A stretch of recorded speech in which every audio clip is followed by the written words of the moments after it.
सभी को नमस्कार। मैं मुकेश घोटड़ एजुकेशनल ग्रुप की ऑनलाइन क्लासेज में आप सभी का स्वागत करता हूं।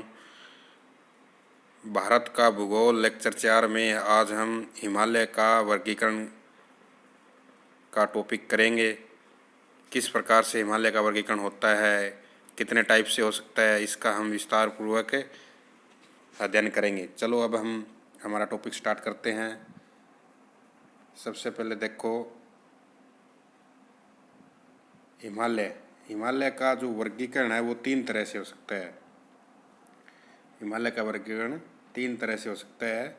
जैसे सबसे पहले है प्रादेशिक हिमालय, ठीक है, जो आप यहाँ पर मेंशन है प्रादेशिक हिमालय, ठीक है। प्रादेशिक यानी रीजनल, प्रदेशों के अकॉर्डिंग। एक तो हो गया ये हमारा। दूसरा है वर्टिकल, ठीक है, वर्टिकल लंबवत या ऊर्ध्वाधर भी बोल सकते हो आप उसको। और तीसरा होगा हमारा क्षैतिज, ठीक है, क्षैतिज वर्गीकरण। तो इन 3 तरह से हम हिमालय का वर्गीकरण करेंगे। सबसे पहले लेते हैं हम प्रादेशिक वर्गीकरण, हिमालय का प्रादेशिक वर्गीकरण। इसके लिए हमें सबसे पहले देखो सीमाएं बनानी पड़ेगी, सीमाएं माननी पड़ेगी, ठीक है। सीमा किसकी मानेंगे हम नदियों को लेते हैं सबसे पहले, ठीक है। जैसे सिंधु नदी, ठीक है, सतलुज नदी, फिर काली नदी, फिर तीस्ता नदी और फिर ब्रह्मपुत्र नदी, ठीक है। इन 5 नदियों को हम मानते हैं, ठीक है। सिंधु, इसको इंडस भी बोला जाता है, सतलज या सतलुज नदी, काली नदी, तीस्ता नदी और ब्रह्मपुत्र नदी, ठीक है। अब देखो, जो सिंधु और सतलुज नदी के बीच का जो हिस्सा है ना, बीच का जो हिमालय है, उसको पंजाब हिमालय बोला जाता है, ठीक है। सिंधु और सतलुज के बीच का पंजाब हिमालय। फिर आता है हमारा पंजाब हिमालय में ये नहीं है भी पंजाब आएगा, इसमें जम्मू कश्मीर, हिमाचल प्रदेश और पंजाब का पार्ट आता है, ठीक है। फिर आता है हमारा कुमायूं हिमालय, ये पंजाब था सिंधु से सतलुज के बीच। फिर आता है हमारा कुमायूं हिमालय, कुमायूं हिमालय सतलुज से काली के बीच का क्षेत्र कुमायूं हिमालय है। काली से तीस्ता के बीच नेपाल हिमालय, जो कि सबसे बड़ा है। यानी अगर सबसे बड़ा या लंबाई में सबसे बड़े की बात करें तो काली से तीस्ता के बीच नेपाल हिमालय सबसे लंबा है, ठीक है। और तीस्ता से ब्रह्मपुत्र असम हिमालय, ठीक है ना, तीस्ता से ब्रह्मपुत्र असम हिमालय।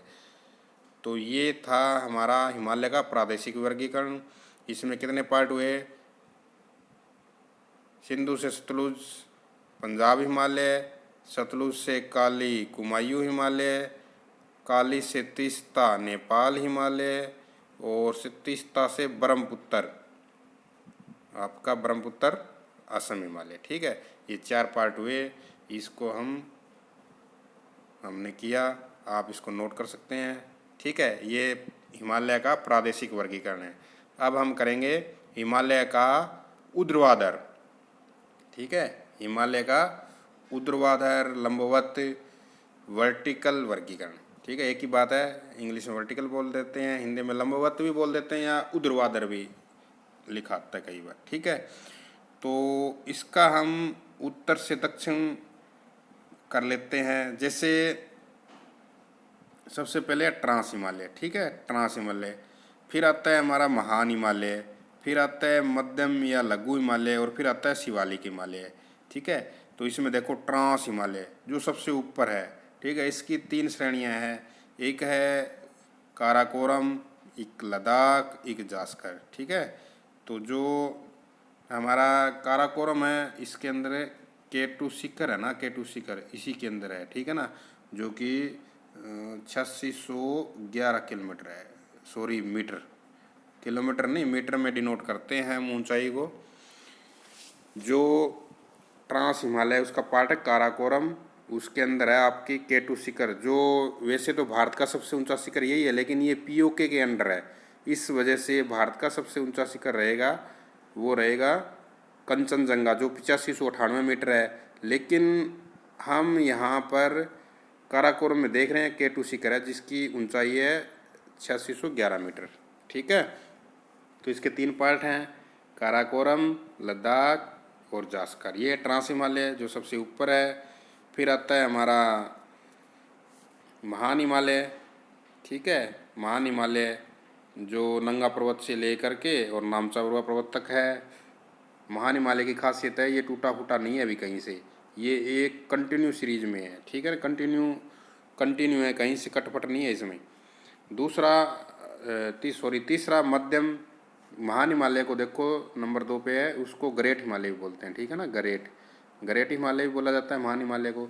और फिर तीसरा आता है हमारा मध्यम और लघु हिमालय, ठीक है। इसको मध्यम और लघु हिमालय को लेजर हिमालय और मिडिल हिमालय भी बोला जाता है, ठीक है। फिर आता है हमारा 4 नंबर पे शिवालिक हिमालय, ठीक है, जो सबसे नीचे है, निम्न है, ठीक है ना। ये आता है शिवालिक हिमालय। तो ये था हमारा हिमालय का वर्गीकरण। इसका रिवीजन करते हैं हम। सबसे पहले ट्रांस हिमालय, इसके अंदर 3 श्रेणियाँ आती है, काराकोरम, लद्दाख और जास्कर। काराकोरम के अंदर आपने देखा केटू शिखर है जो इसकी ऊंचाई 611 मीटर है। फिर आता है महान हिमालय, ग्रेट हिमालय जो कंटिन्यू सीरीज में है, लगभग 2400 किलोमीटर इसकी लंबाई है।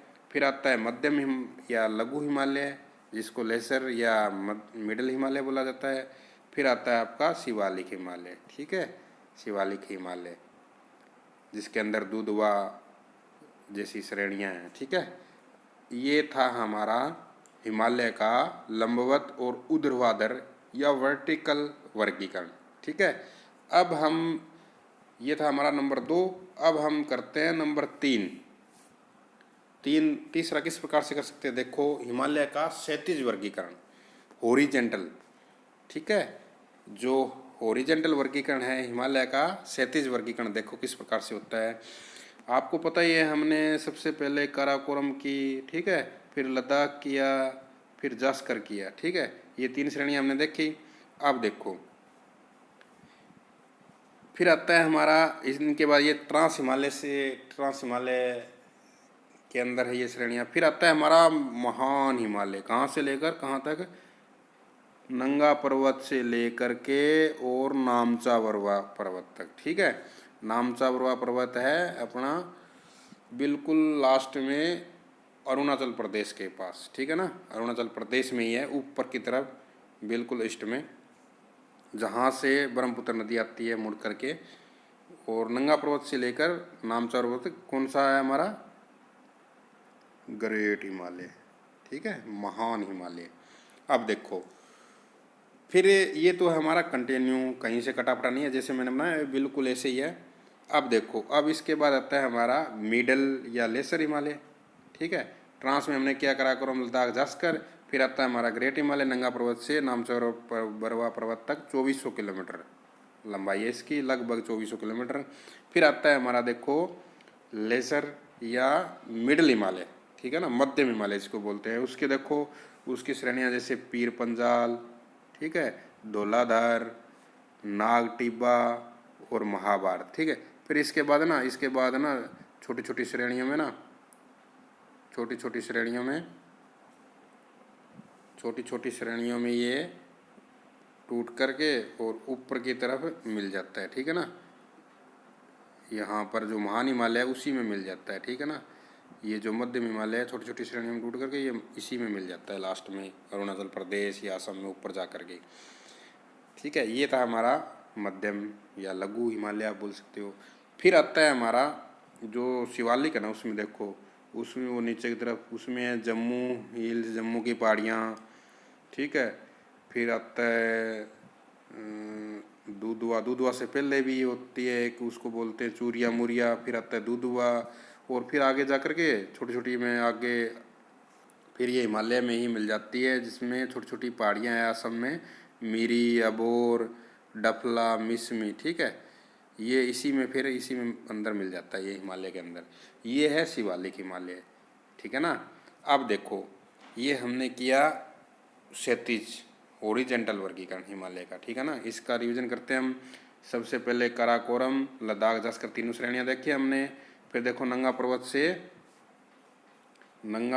से नामचा बरुआ पर्वत तक, ठीक है, हमने महान हिमालय को देखा जिसकी लंबाई लगभग 2400 किलोमीटर है। और फिर देखो हमने इस लघु हिमालय देखा, पीर पंजाल जिसकी श्रेणियाँ धौलाधार, नागटिब्बा, महाभारत, और फिर ये हिमालय मिल जाता है।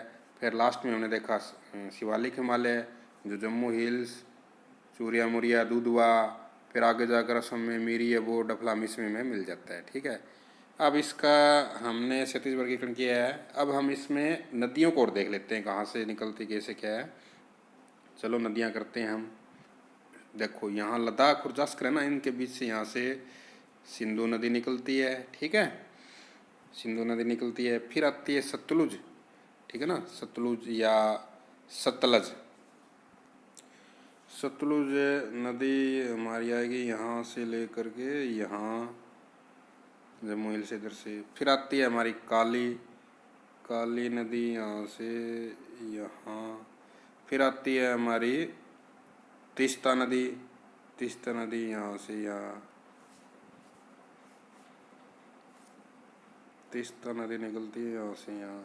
और फिर आती है हमारी ब्रह्मपुत्र यहाँ। ठीक है, ये हमारी पांचों नदियाँ आप उसके अकॉर्डिंग भी देख सकते हो जो प्रादेशिक वर्गीकरण में आ जाएगा। जैसे सिंधु से सतलुज मैंने बताया था, पंजाब सतलुज से काली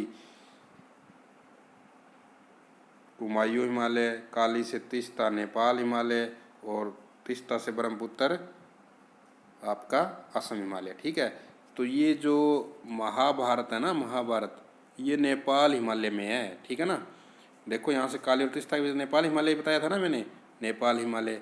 तो ये देखो नेपाल हिमालय में, और जो नागटिब्बा है ना वो कुमायूं हिमालय में है। ठीक है ना, और ये पंजाब हिमालय में है। सिंधु से सतलुज पंजाब, सतलुज से काली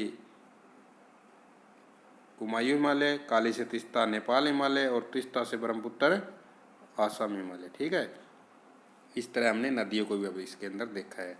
ये सतलुज थी हमारी, काली, तीस्ता, ब्रह्मपुत्र, सिंधु। इन 5 नदियों को आप याद करोगे और ऐसे कंटिन्यू नाम याद रखोगे तो आपको इसके अंदर जो आपका प्रादेशिक वर्गीकरण है और क्षैतिज वर्गीकरण है वो दोनों पूरी तरह से याद रहेंगे। ठीक है, ये था हमारा आज का टॉपिक, हिमालय का क्षैतिज वर्गीकरण। हमने इससे पहले ऊर्ध्वाधर वर्गीकरण देखा और स्टार्टिंग में हमने प्रादेशिक वर्गीकरण देखा। तो इस तरह से आज का हमारा टॉपिक समाप्त होता है। धन्यवाद, नमस्कार। ज़्यादा से ज़्यादा वीडियो को लाइक शेयर करें और कमेंट करना ना भूलें। धन्यवाद, नमस्कार।